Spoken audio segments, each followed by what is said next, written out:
fils qui sont maniaques au sujet des films. C'est plus fort que moi.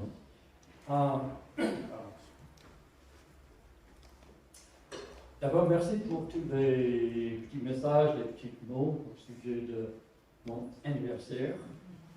Je veux que ça soit clair, j'ai 60 ans. Il faut que tu attends 60 en plus.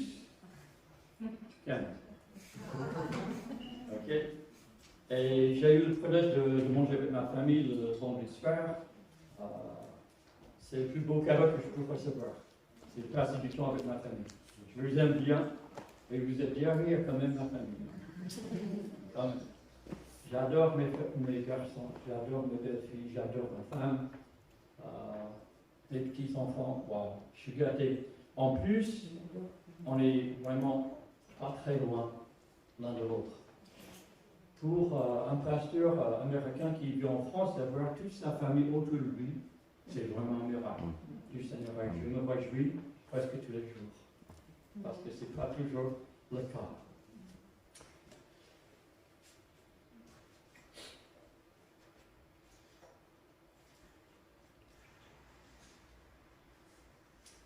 Vous savez, parfois dans la vie, on reçoit les choses qui touchent beaucoup. C'est le cas, ça me touche beaucoup. Pierre Denis, c'est ça. Vous savez, il pouvait m'appeler Père Noël, je m'en fiche. Mais de recevoir une carte de cette personne-là.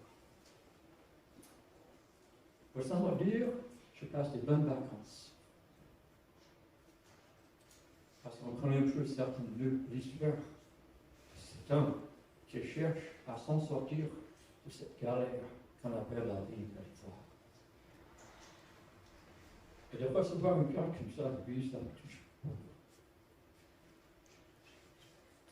Et si vous êtes là ce matin, et la vie est dure, vous êtes en train de s'en sortir, vous cherchez au moins s'en sortir de cette galère, je vous préviens, c'est une église qui sera là pour vous. On devient les spécialistes, il me semble. Il y en a un paquet ici. Il y aura encore un plus grand paquet. Parce qu'après tout, c'est pourquoi on existe. N'est-ce pas?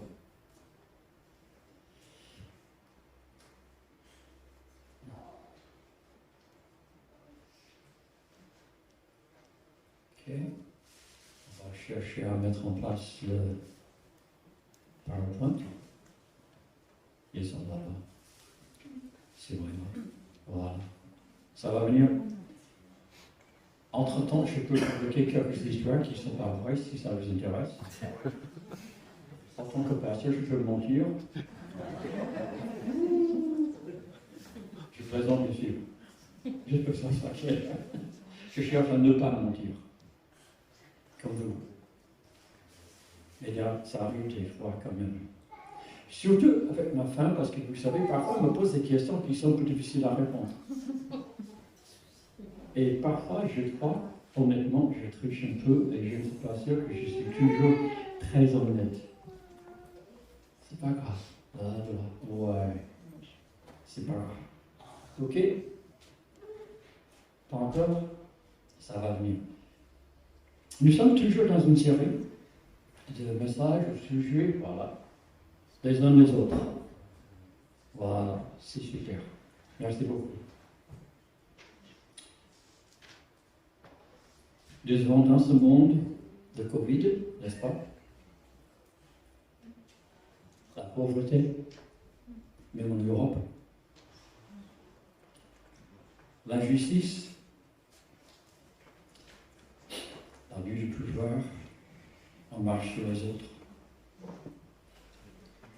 La solitude, sans valeur, perdue dans la foule, la guerre, et on peut continuer, on peut faire une liste très très longue. Excusez-moi.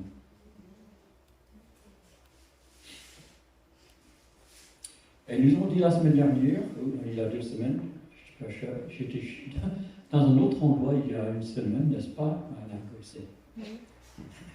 Waouh! Bon, on va. Et nous avons parlé de cette idée que Dieu voulait créer dans ce monde, avec tous ces troubles, avec tous ces problèmes, avec toute cette galère, avec toute cette injustice, une société dans la société. Cette autre société, elle s'appelle l'Église. Dieu a prévu que son Église ne soit pas comme ce monde. Et nous avons commencé à voir cette phrase dans le Nouveau Testament, les uns les autres. Et c'est souvent, ça se trouve souvent dans le Nouveau Testament. Le mot qui est traduit par cette phrase est mentionné plus que 100 fois dans le Nouveau Testament. La vie chrétienne est faite pour vivre avec les autres, en communauté. On est commandé de montrer notre amour pour le Seigneur par notre manière de traiter les autres croyants, même nos femmes, même nos maris. On trouve plein de conseils au sujet de comment mettre en pratique la vie, dans la vie quotidienne, cet aspect de ma responsabilité envers le Seigneur. Et on va commencer cette liste, parce qu'il y a une liste assez longue, cette liste avec cette phrase « Aimez-vous les uns les autres ». Ce commandement, c'est un commandement, apparaît au moins 16 fois dans le Nouveau Testament. Et c'est Jésus lui-même qui nous a parlé de cela pour la première fois. Ça se trouve en Jean chapitre 13, verset 34. « Je vous donne un commandement nouveau. » C'est nouveau, hein? « Aimez-vous les uns les autres. » Oui, comme je vous ai aimé. Aimez-vous les uns les autres. Et en plus, il va ajouter à ça que notre témoignage envers ceux qui ne croient pas est basé là-dessus. Notre capacité de vivre cet amour-là entre nous est le signe qu'il y a quelque chose qui change dans nos vies. Et parce que ce mot amour se sert de plein de choses aujourd'hui, on a cité une définition qu'on a trouvée par un certain Étienne de Greff, un psychologue, qui disait l'amour est une valorisation extrême de l'être aimé et une subordination à toute chose à son bien. Et cette définition s'aligne bien avec ce qu'on trouve dans la Bible. Paul nous a donné cette manière de voir en 1 Corinthiens chapitre 13, versets 1 à 8, et on va le lire ensemble. En effet, si je parlais les langues des hommes et même celles des anges, mais sans avoir l'amour, je ne serais rien de plus qu'une trompette clarinette ou un cymbale bruyante. Si j'avais des prophéties, si je connaissais tous les secrets, si je possédais toute la connaissance, si j'avais même dans toute sa plénitude la foi, jusqu'à transporter les montagnes, sans amour, je ne serais rien.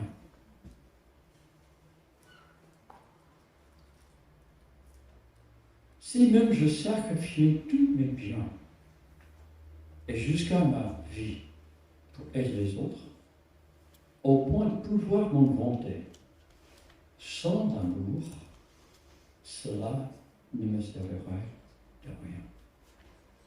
Ça veut dire qu'on peut faire toutes ces choses-là sans amour. Mais si tu le fais, ça ne sert à rien. Je peux avoir des expériences très spirituelles. Je peux être sur la montagne avec le Seigneur, etc. Mais quand je descends et je ne peux pas marcher avec mes frères et sœurs, ça ne sert à rien. Je peux dire les choses formidables, je peux enseigner les cours, etc., mais je ne peux pas aimer ma femme, cela ne sert à rien.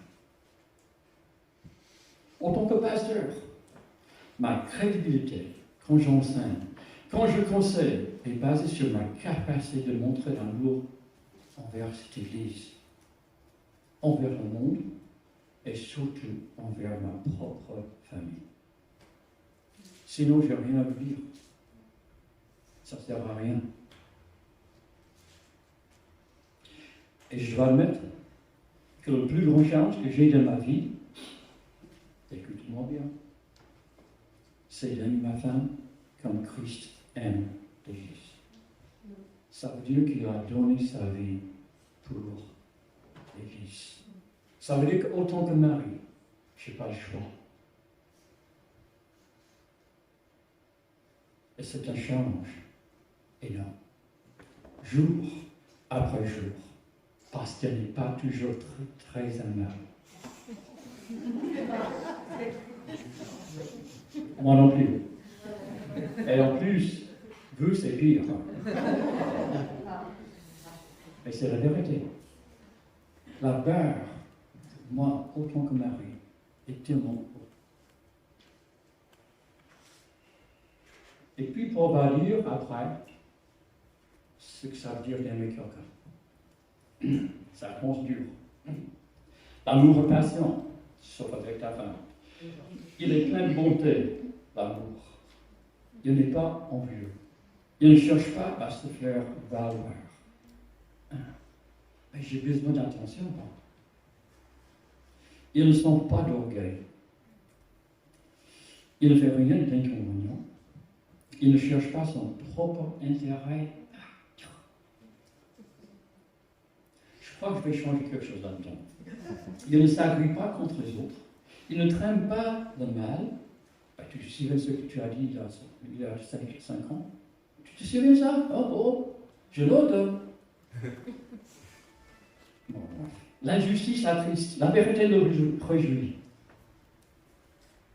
En toute occasion, comme on a souligné ce matin, il parle. Il fait confiance, sachant bien que peut-être il y a un risque que ça ne va pas marcher. Il espère, il persévère. L'amour n'aura pas de fin. Mais la Bible ne s'arrête pas là. J'aimerais bien que ça se... parce que c'est déjà assez compliqué là. Mais on trouve toutes sortes de manières dans la Bible d'exprimer cet amour que Dieu nous demande. Pendant quelques semaines, nous allons voir plusieurs passages, et on va commencer ce matin, avec une autre phrase. Parce qu'il faut comprendre, et je reviens là-dessus, si on n'est pas capable de vivre cet amour ici dans cette église, on n'a rien à dire aux autres. C'est la base de notre témoignage. Et ça commence avec une phrase très simple. Accueillez-vous les uns les autres. Vous savez, je parle beaucoup de ça. Vous savez pourquoi? Parce que c'est tellement important. Romains, chapitre 15, verset 7. Paul dit, accueillez-vous donc les uns les autres. Tout comme Christ vous a accueillis pour la gloire de Dieu. Accueillez-vous donc les uns les autres, tout comme Christ vous a accueillis. Les évangiles nous racontent plein de temps quand le Seigneur a rencontré plein de personnes. Toutes sortes de personnes. Un jeune homme riche, la Samaritaine qui vivait dans une manière pas très, etc., etc. La femme adultère, les lépreux, les aveugles, les infirmes, des publicains, des femmes de mauvaise vie, etc., des enfants, des veilleurs. Il les a accueillis tous avec respect, patience, amour, prêt à les écouter sans les culpabiliser. Il a été critiqué parce qu'il traînait trop avec ces gens-là. En plus, il m'a accueilli. Il nous a accueillis. Rappelons-nous dans quel état nous étions avant d'accepter le Seigneur. J'étais un jeune homme perdu, carrément perdu dans la vie. et m'a pris.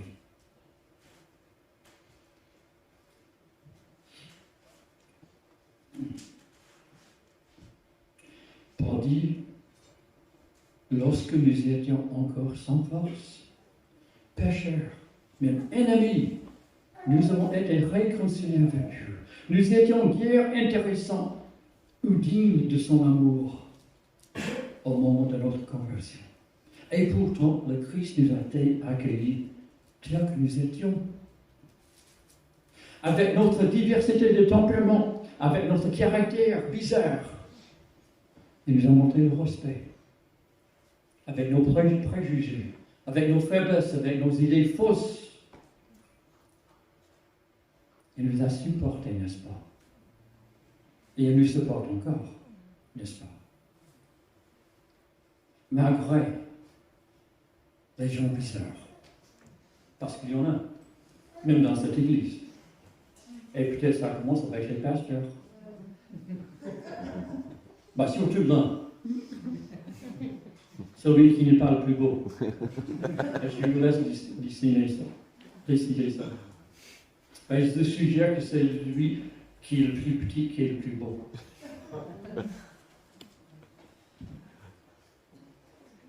Je crois qu'il ne faut jamais oublier la parole de Jésus concernant le serviteur qui a été pardonné de des millions de centimes. Mais qui ne voulait pas pardonner celui qui devrait quelques centimes. Il ne faut jamais oublier cette parole-là. Combien c'est simple de garder, de ne pas pardonner. Et pour revenir à notre verset, j'aimerais bien regarder de plus près ce contexte de Paul. Quand Paul a dit « accueillez-vous », parce qu'il parlait d'un groupe qui était divisé entre ce qu'on appelle les faibles et les forts. Ceux qui croyaient qu'ils étaient forts dans la foi et ceux qui voyaient comme les faibles. Et Paul a dit « vous ne discutez pas de ces choses-là, accueillez-vous les uns les autres. Si vous vous croyez plus fort, vous devrez supporter ceux qui sont plus faibles. » C'est simple que ça. Vous devrez les tolérer, vous devrez vivre en paix avec eux malgré vos différences d'opinion. Et si tu penses que tu es le plus fort, il a plus de pression sur toi que sur les faibles. Tu dois les accepter, etc. C'est le contexte de ce verset-là.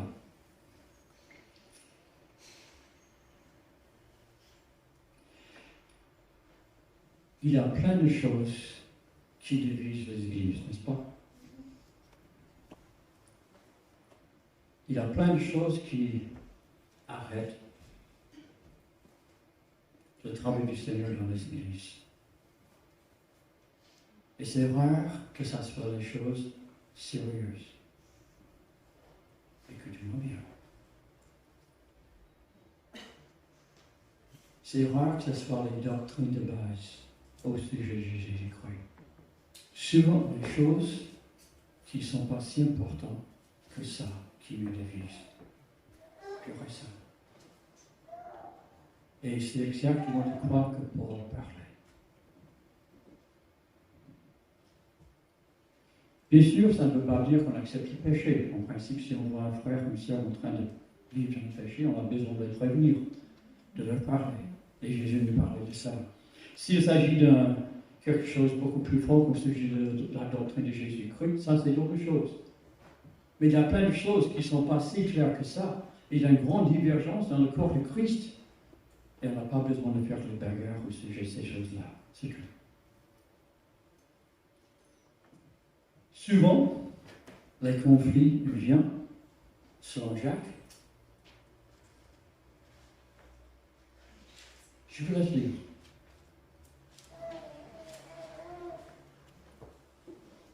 Il ne vient pas des choses importantes, il vient de nos personnes.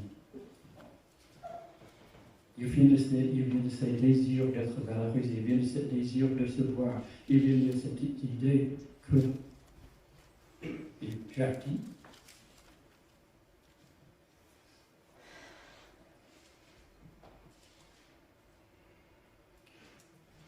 donc, pour revenir à Paul dit, accueillez-vous donc les uns les autres Et quelle est la mesure? Tout comme Christ vous a accueilli. Jésus m'a pris d'être jeté, n'est-ce pas? Et vous aussi. Et il a commencé à changer ma vie. Maintenant, on va tourner sur une autre expression. C'est une expression qui peut être un peu difficile à comprendre. Estimez-vous mutuellement supérieurs. Ah bon, d'accord, ok. Donc, mais cette expression fait partie de ces expressions des uns des autres. Et celui-là se trouve en Philippiens chapitre 2, verset 3. Estimez-vous mutuellement supérieurs les uns les autres. Et en principe, ça ne se traduit pas souvent comme ça. Mais regarde ce qu'on dit dans le Sommeur. Ne faites donc rien par esprit de rivalité ou par un vain désir de vous mettre en avant. Ah, mais j'ai besoin d'être devant. N'est-ce pas? J'ai envie d'être devant, parfois. J'ai envie d'être valorisé. J'ai besoin de me sentir important. Et pourtant,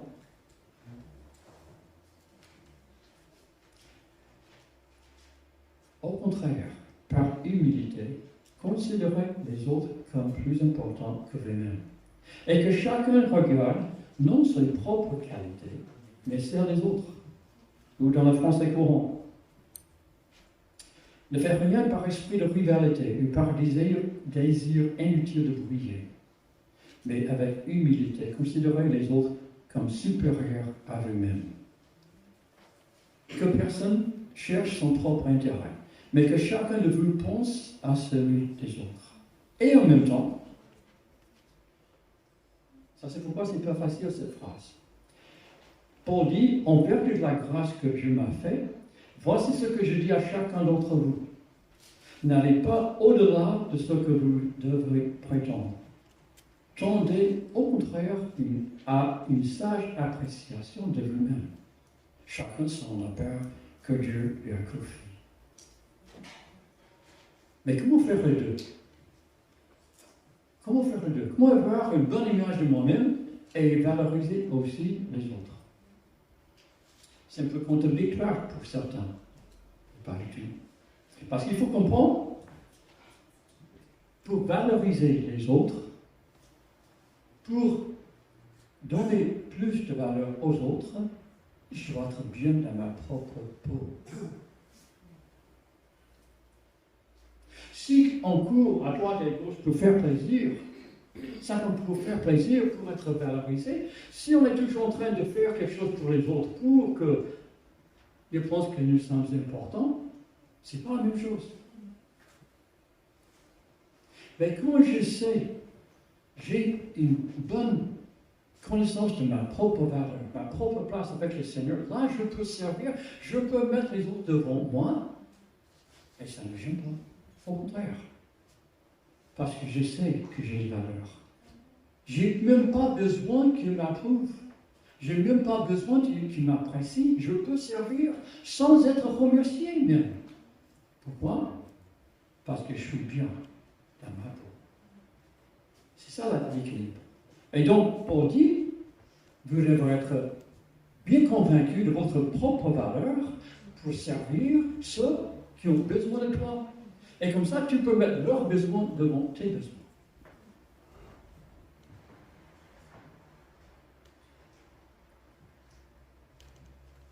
Nous avons vu, on va revoir, cette définition d'amour. C'est une valorisation extrême de l'être aimé, une subordination de toute chose à son bien. Ma joie, mon travail, à ma maison, et d'être si fort dans le Seigneur que je peux faire ce que je dois faire pour remplir les besoins de ma femme. C'est mon job, c'est mon travail.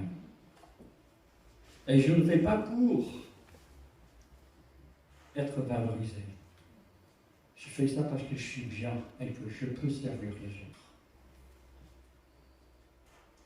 En revenant, Paul dit, l'amour est patient, il est plein de bonté, l'amour. Il est envieux, il ne cherche pas à se faire valeur. Il ne songe pas d'orgueil, il ne fait rien de l'intérieur, il ne cherche pas son propre intérêt, il ne s'agrée pas contre les autres. Autrement dit, l'amour fait le choix de mettre les besoins des autres en avance. On fait le choix de chercher à remplir les besoins de l'autre plutôt que de satisfaire notre propre désir. Pour faire cela, il faut que je sois bien dans ma peau. Si je fais ça pour avoir l'amour de l'autre, c'est pas la même chose.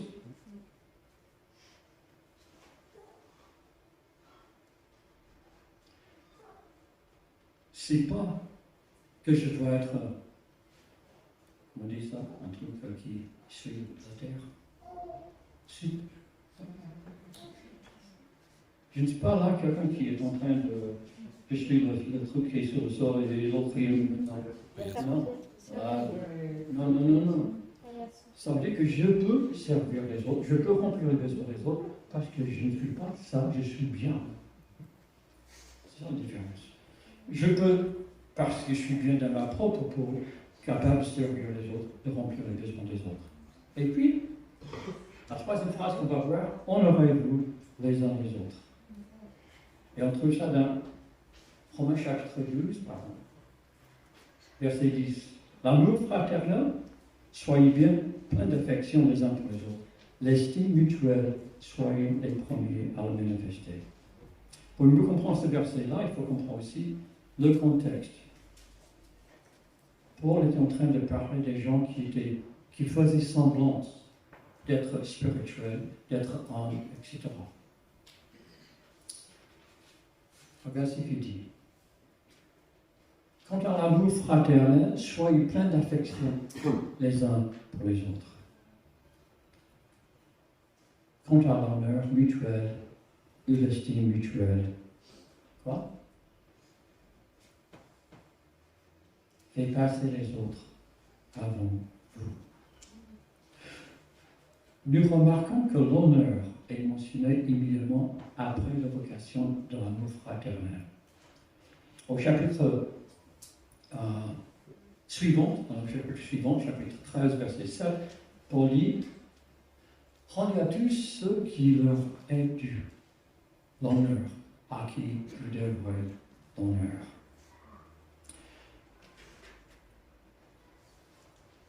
L'honneur fait partie des besoins vitaux des êtres humains. Nous avons tous besoin d'être honorés. On dit, si on prend ces paroles, j'ai trouvé c'est une citation française, que j'allais dire, perte d'argent n'est pas mortelle, mais perte d'honneur peut l'être. Je reviens là-dessus. Perte d'argent n'est pas mortelle, mais perte d'honneur peut l'être. Car la perte d'honneur ôte à l'homme ou à la femme l'un des remparts les plus importants dans sa vie.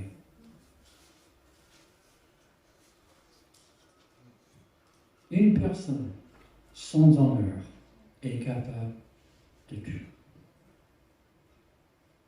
Il n'y a plus besoin de quoi qu'il soit, il n'y a rien à perdre. C'est important, c'est pourquoi l'apôtre demande de rendre à chacun l'honneur qui lui est dû.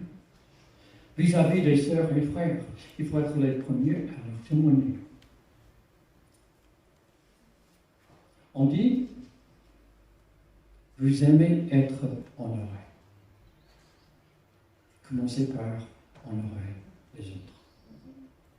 C'est exactement ce que Jésus voulait dire en Matthieu chapitre 7, verset 12. Faites pour les autres ce que vous voudrez qu'ils fassent pour vous. Et pourquoi Paul insiste là-dessus?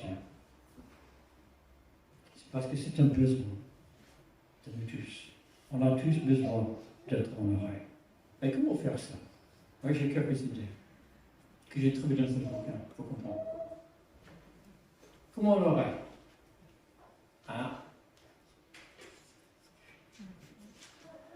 Vous savez, j'aime bien faire le plaisanterie. J'aime bien embêter les gens. Je dis ici, je suis payé pour embêter les gens. Mais des fois, j'en fais trop. Et je dois m'excuser. Pourquoi? Parce qu'en cherchant à faire rigoler les autres, j'embarrasse la personne, je déshonore la personne. Et souvent, je dis souvent, et je ne sais pas, pour moi, c'est pas une plaisanterie, si je t'embête trop, tu me dis, s'il te plaît. Pourquoi? Parce que je ne veux pas déshonorer la personne avec mes plaisanteries. Et ça se fait des fois, n'est-ce pas? Nous avons tous eu le privilège de vivre des mots comme ça. Mais aussi, dire quelque chose de positif à la personne. C'est au moins un bon sourire. Ça commence bien. Serre bien la main, la ville, etc. Ce qu'on fait, mais on les accueille, quoi. Ça commence avec ça. Apprécier leur don. En reconnaissant les dons d'autrui, j'honore celui qui a donné ce don. Et j'encourage la personne à développer encore ce don. Toute appréciation positive des dons de quelqu'un, non seulement conforte son sentiment de valeur, mais le stimule. Vous savez, quand vous me dites les bonnes choses, moi je veux prêcher mieux la prochaine fois. C'est simple que ça. Ça marche comme ça. Donc il faut m'encourager beaucoup, hein, n'est-ce pas? Ouais. Et peut-être je ferai mieux la prochaine fois.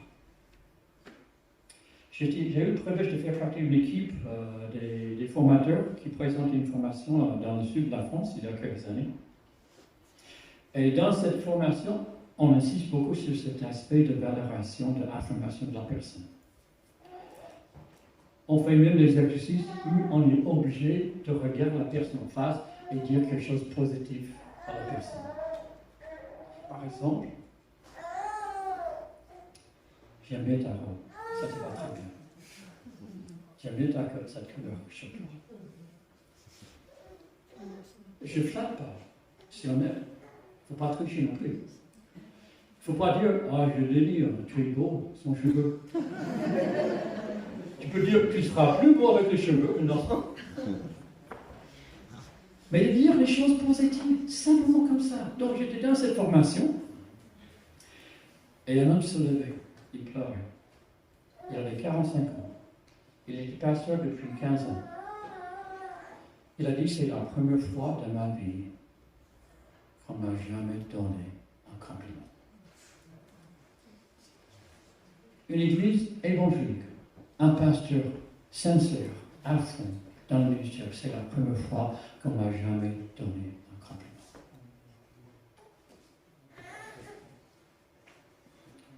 Pour conclure, Dieu nous demande, il nous commande de toujours montrer l'amour envers les sœurs et frères en Christ. C'est un signe que je suis un disciple de Jésus-Christ selon un jour. C'est une preuve que je suis vraiment un disciple.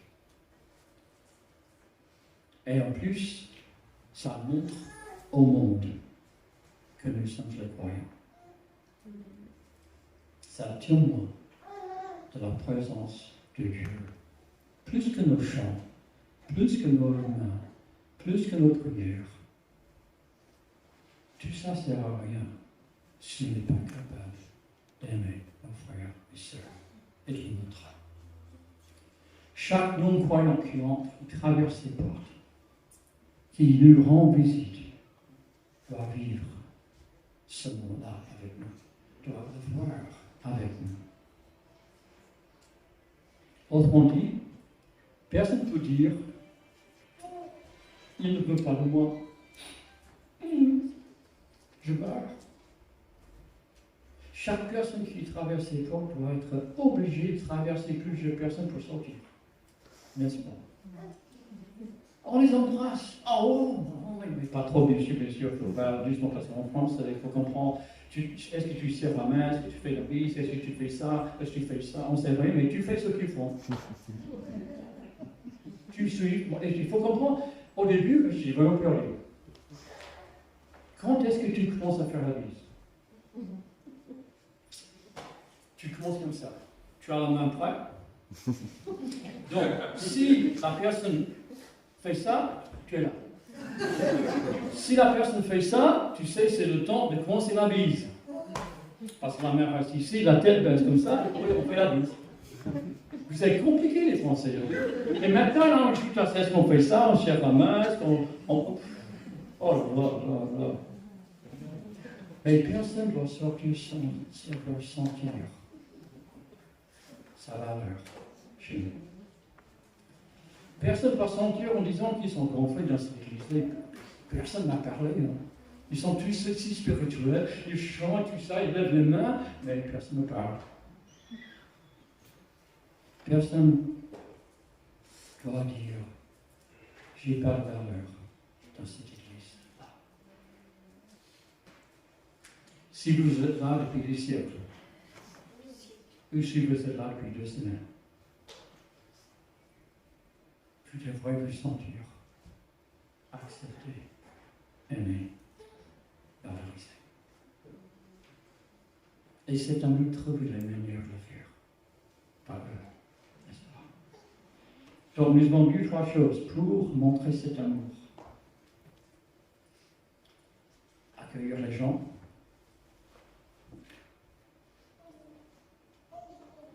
Leurs besoins sont plus importants que les miens. Et cette idée de valoriser les autres, honorer les autres. Prions. Car nous devons te remercier pour ce privilège d'être ensemble ce matin, d'être libre, de célébrer ce culte ensemble. Nous voulons aussi, Seigneur, te remercier pour ceux qui sont là pour la première fois.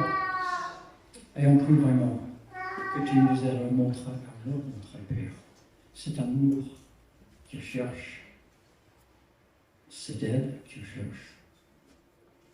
Que tu nous aides, Seigneur, à être là pour les embrasser, dans le sens pur et bon. La vie n'est pas toujours simple, même pour les croyants, Père. Mais pour nous, tu es toujours là. Et pour tous ces gens qui traversent ces moments difficiles sans toi, je ne peux pas imaginer, Père. Et nous voulons être une église qui est là pour ces gens.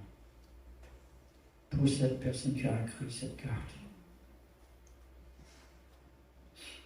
Pour plein d'autres. Aide-nous, Père, à vivre selon ta parole. Au nom de Jésus. Amen. Amen.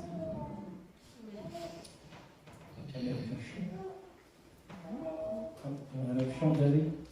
Allez, vas-y.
Il n'y a pas un Ukrainien qui parle français? Non. Ah, aucun. English? Non.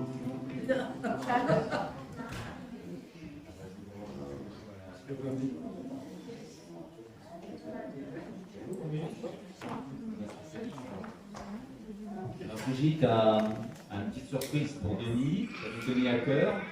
Donc elle va jouer un petit morceau pour nous redonner la mélodie. C'est une mélodie qu'on connaît, hein, c'est la portée. Et elle fait quelques petites paroles pour encourager Denis à poursuivre. Allez, vas-y, je te suis. Dans une tonalité, vous ne pouvez pas chanter. Et après, Sylvain, qui est très En ré doué, mineur. il baissera.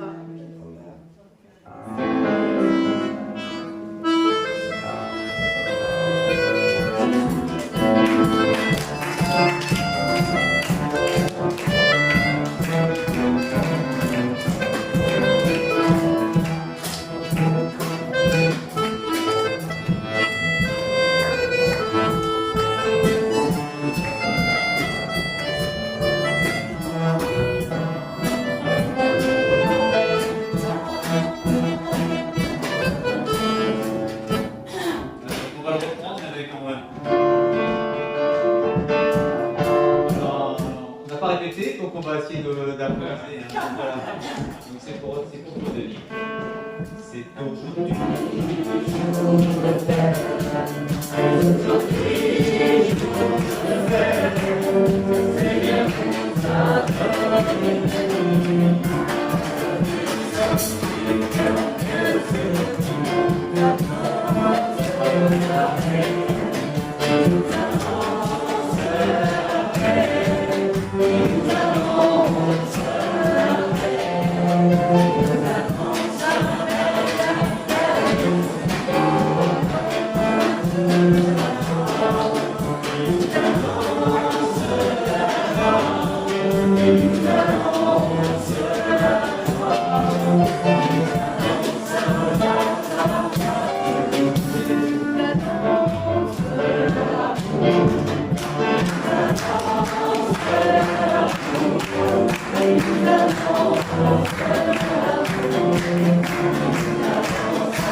On a travaillé pendant des semaines pour aujourd'hui.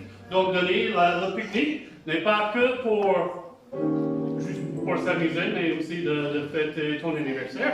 Mais aussi, j'ai dû envoyer Françoise en Bretagne ou chez sa famille, parce que la semaine prochaine, c'est son 80e anniversaire. Et donc on se dit, ça se fête, 75 ans, 80 ans, et donc, désolé, les gâteaux sont pour le pique-nique. Donc, si vous ne fêtez pas, vous ne mangez pas. Donc, voilà. Donc, je vais inviter Denis, Françoise de venir. On va chanter Joyeux anniversaire, et puis vous pouvez siffler les bougies. Ok? Donc, joyeux anniversaire, que le Seigneur vous donne et les bénisse. ok. Donc, les deux côtés, c'est pas la seule scène.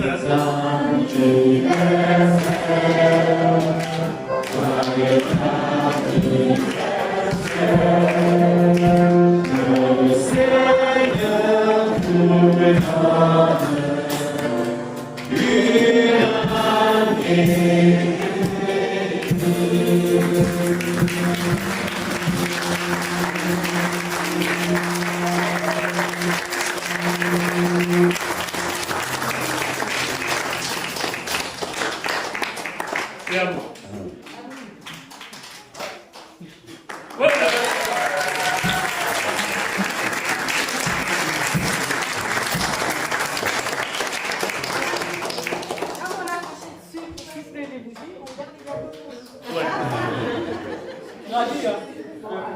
La sœur de Françoise, pas celle-là, mais l'autre m'a envoyé tellement de photos de Françoise à sa jeunesse. Je ne savais pas même qu'il y avait des appareils à ce moment-là.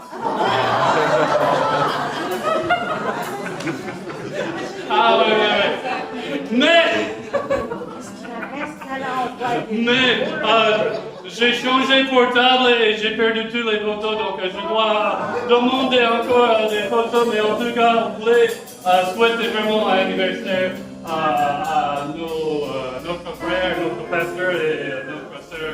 Et donc, si vous allez au pique-nique, j'ai mis l'endroit dans notre groupe WhatsApp. Si vous avez besoin de ça, venez me voir. Je peux te montrer où c'est au lac Bois-Jolon.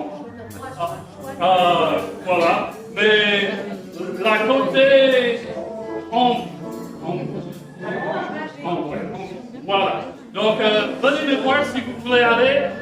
Pour le moment, est-ce que vous pouvez me dire combien vont y aller? Comme ça, je peux prendre autant de tables nécessaires.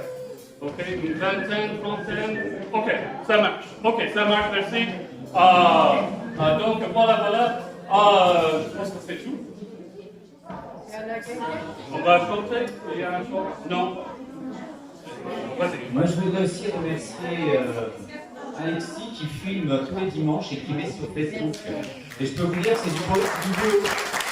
Ça fait plaisir, Alexis. Merci beaucoup. C'est du travail, je peux vous dire qu'il met ça en forme et il prend quelques heures sur sa famille, tout ça. Merci beaucoup, Alexis. Bon dimanche! Et les annonces, il n'y a pas d'annonces? Les annonces. Pardon! Attends, 2 secondes, désolé. L'autre morceau? Non, à l'envers.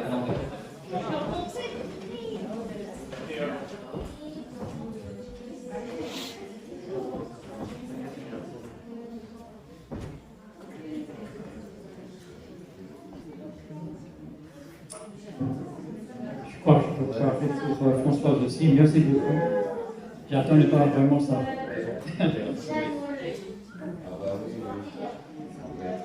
Les annonces, ok. Ouais. Je peux le voir plus tard à 19h30. Je disais les hommes samedi le 6 août, ici à l'église à 9h. Journée des travaux le 20 août, à partir de 9h, ici à l'église, on va préparer tout pour la rentrée, qu'il soit propre, etc. Aussi, Muriel a annoncé la réunion des femmes dimanche prochain. Je crois que c'est tout, hein? Ouais, c'est tout. Bon dimanche, et merci encore beaucoup. Vraiment, merci.